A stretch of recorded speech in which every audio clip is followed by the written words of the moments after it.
En aquel tiempo, Irán era una monarquía constitucional gobernada por el Shah Mohammad Reza, un joven tímido y sin experiencia que, bajo presión de los ingleses, sucedió a su padre en 1941. Comenzó con un conflicto social. En marzo de 1951, en vista de que la Anglo-Iranian no reconoció las exigencias de los trabajadores petroleros, estos iniciaron una huelga que paralizó la región de Abadán, la enorme terminal petrolera iraní, y que se extendió rápidamente por todo el país. La nacionalista y moderna élite iraní, que no tenía ninguna contraparte en los demás países vecinos del Medio Oriente, aprovechó esta oportunidad para hacerse oír. Fue liderada por un carismático parlamentario de la oposición, el doctor Mossadegh. Era médico, y su temido talento como orador era bien conocido por sus colegas parlamentarios de la Asamblea Nacional.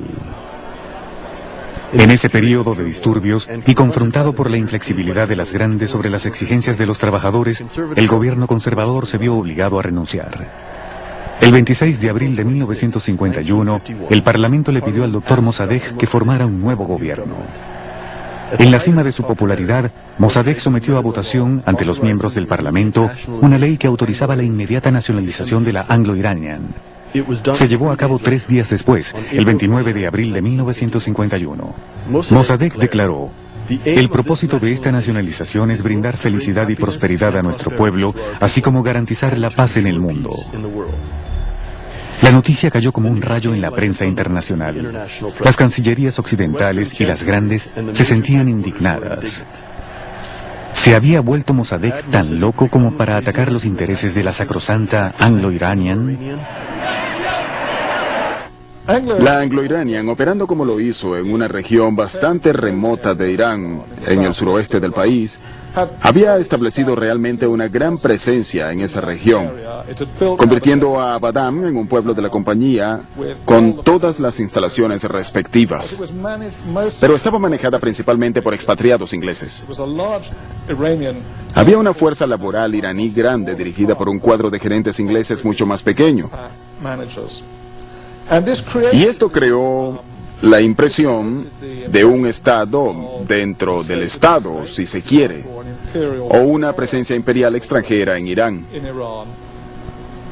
En mayo de 1951, la nacionalización se hizo efectiva mediante la creación de la compañía National Iranian Oil, la NIOC. Gran Bretaña tomó de inmediato las acciones necesarias para que el gobierno iraní reconsiderara su decisión. Pero Mossadegh se mantuvo inflexible. Más aún, con el respaldo tanto de la población como de los rusos, incluso provocó a los ingleses al arrestar y expulsar a sus ejecutivos del país. En este país, que carecía de una élite petrolera local, la decisión sería catastrófica para el futuro de la naciente Compañía Nacional.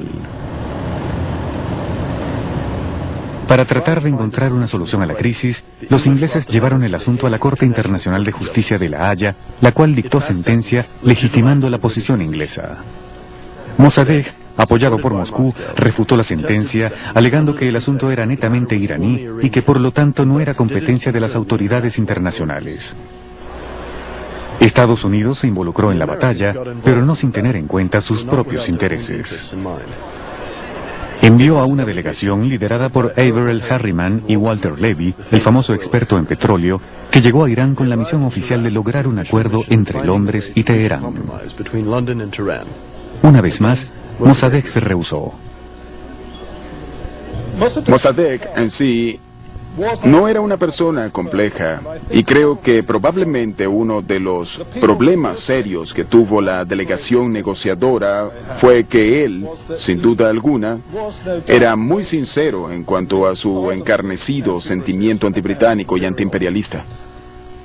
Y eso hizo que le fuera muy difícil llegar a un acuerdo con los ingleses sobre la nacionalización de la Anglo-Iranian. Porque una vez que llegase a un acuerdo que de manera realista implicaría al menos algún elemento de compromiso, en cierto sentido habría pactado con un enemigo con el cual jamás estaría de acuerdo. Londres respondió a la inflexibilidad de Mossadegh, organizando un boicot total del petróleo iraní, considerando que pertenecía legalmente a la Anglo-Iranian y no al gobierno de Teherán. Gracias a la solidaridad irrestricta de los países occidentales hacia Inglaterra y a la supervisión de la Armada Real, no salió ni una sola gota de petróleo del puerto de Abadán. Debido a este despiadado embargo, Irán casi se arruina.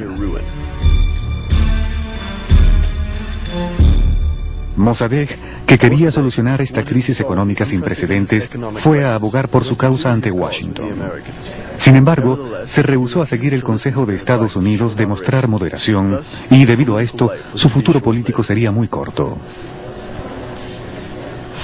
En Teherán obtuvo un apoyo enorme del pueblo, pero sus partidarios cada vez tenían más y más enfrentamientos con los seguidores del Shah, quienes querían negociar el fin del embargo lo más pronto posible.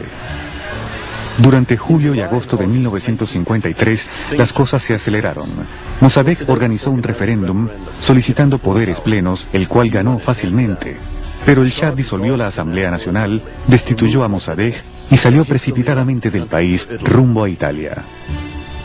El país estaba acabado y al borde de una guerra civil, el momento ideal para un golpe de Estado que fue dirigido por el general Zahedi, compañero cercano del Shah, y quien era apoyado activamente por los servicios secretos de Inglaterra y más aún por la CIA. En aquel momento, Estados Unidos enfrentaba el apremiante asunto de contener el comunismo a nivel global. Existía la preocupación de que un Irán desestabilizado abriera las puertas para que el comunismo se propagara y que éste tuviera en el país persa una influencia mayor de la que ya tenía. Así que hubo una profunda motivación estratégica para tratar de lograr cierta estabilidad en Irán. Sin embargo, y esto ocurre con el tiempo, no necesariamente estuvo presente desde un principio. Una vez que los estadounidenses se convencen de que Mossadegh no puede estabilizar a Irán, que su posición generaba inestabilidad, es muy probable que eso los haya llevado a articular el golpe de Estado que sacó a Mossadegh del poder. Así que la posición de Washington fue crucial, increíblemente influyente, bastante poderosa y muy decisiva en la forma como se trató toda la disputa. Mossadegh fue derrocado y puesto bajo arresto domiciliario.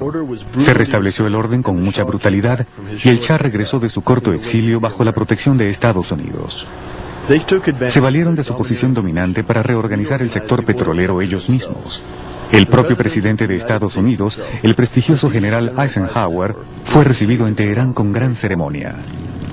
Tomó la iniciativa de dirigir una conferencia internacional que en diciembre de 1953 llevó a la creación de un consorcio controlado principalmente por las grandes compañías anglo-estadounidenses y con una modesta participación de la compañía francesa de petróleo CFP. En los años venideros, el sector petrolero iraní experimentó un tremendo desarrollo. El antiguo dominio británico estaba acabado. Desde entonces y hasta la caída del Shah en 1979, Estados Unidos se apropiaría de Irán. El caso del Canal de Suez. 3 años después del desafortunado intento de Mossadegh, Gamal Abdel Nasser, un oficial egipcio de 35 años, asumió el reto y utilizó el petróleo como un arma contra los países occidentales. Aunque Egipto era un modesto productor de petróleo, poseía un tremendo activo geoestratégico, el Canal de Suez, principal vía de transporte para el crudo del Medio Oriente hacia Europa. El 23 de julio de 1956, un mes después de su elección como presidente del país, con un estallido de risa, Nasser proclamó la nacionalización del Canal de Suez, que hasta entonces había sido manejado por los franceses e ingleses. Con la ayuda de Israel, los europeos trataron de recuperar el canal por la fuerza y lanzaron una expedición que estaba bien organizada desde el punto de vista militar, pero que resultó ser un desastre político. En el contexto de la Guerra Fría, Estados Unidos quería mantener su influencia en la región. Por consiguiente, forzó a los franceses e ingleses a retirarse. La respuesta de Nasser al ataque franco-inglés fue cerrar el canal y sabotear el tránsito de barcos. El resultado de esto fue que los suministros de crudo a Europa colapsaron y los precios se dispararon.